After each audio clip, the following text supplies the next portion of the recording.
فلسطین کی مظلوم بچوں سے ادارہ یکجہتی کے لیے پاک فلسطین فورم کی جانب سے ایک تعزیتی کیمپ کا انعقاد کیا جانا تھا پریس کلب F6 کے بعد۔ وہ پروگرام ابھی شروع ہی ہونا تھا کہ سوشل میڈیا پر ایک ویڈیو آتی ہے جس کے اندر جو پلٹون ان چیف ہیں سیف غزہ کیمپین پاک فلسطین فورم کی ڈاکٹر حمیرہ طیبہ صاحبہ، تو حمیرہ طیبہ صاحبہ اور ان کے ساتھ 7 مرد اور 3 عورتوں کو اسلام آباد کی پولیس ناجائز گرفتار کر لیتی ہے۔ ان کو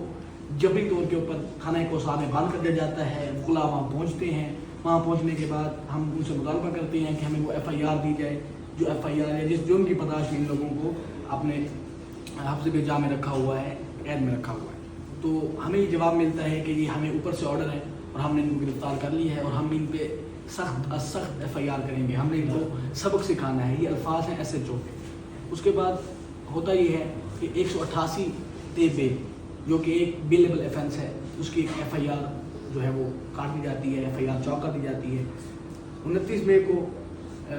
مجسٹریٹ کی عدالت کے اندر یہ اسیران ضمیر، اسیران فلسطین ہاتھوں میں ہتھیلیاں لگائے پیش ہوتے ہیں۔ وہاں پہ وہ یہ کہتے ہیں کہ 188 جو ہے وہ نان بیلیبل ایفنس ہے۔ میں قانون کا طالب علم ہونے کی حیثیت سے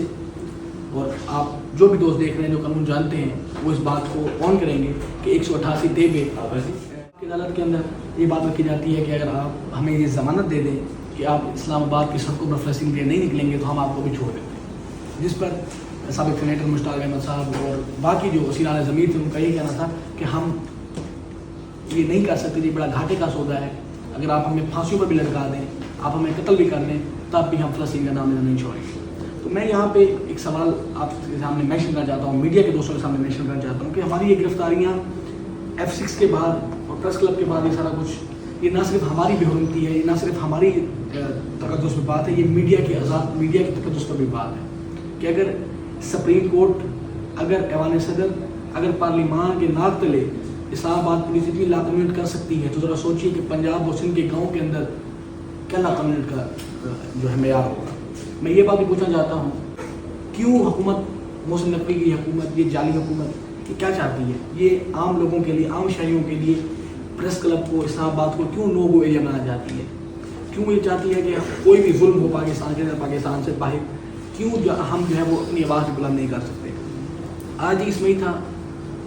اس سارے واقعے میں نے آپ کو بتایا، اس کے فوری بعد سینیٹر مشتاق صاحب نے، جو سابق سینیٹر ہیں مشتاق احمد خان صاحب، ان کی جانب سے آج دوبارہ احتجاج کی اور پرامن احتجاج کی،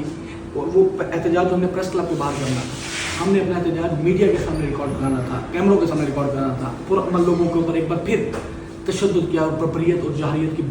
جو ہے نا مثال قائم کر دی گئی۔ اس کی ویڈیوز بھی سوشل میڈیا پہ آپ لوگ دیکھ رہے ہوں گے۔ سابق سینیٹر صاحب سے لے کر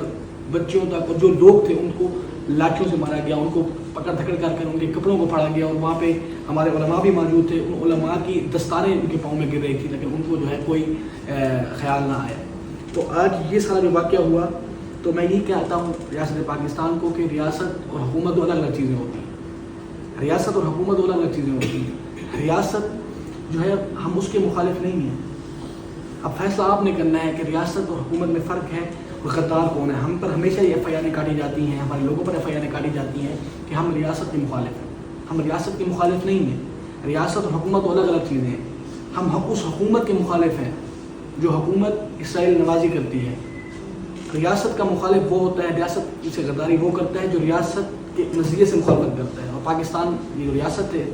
اس کا ایک نظریہ ہے کہ اسرائیل ناجائز ریاست ہے، تو ہم اسرائیل کے خلاف بات کرتے ہیں۔ جس کو اسرائیل کے خلاف بات کرنے سے تکلیف ہوتی ہے وہ غدار ہے۔ تو آپ نے یہ فیصلہ کرنا ہے کہ غدار کون ہے۔ میرے ساتھ موجود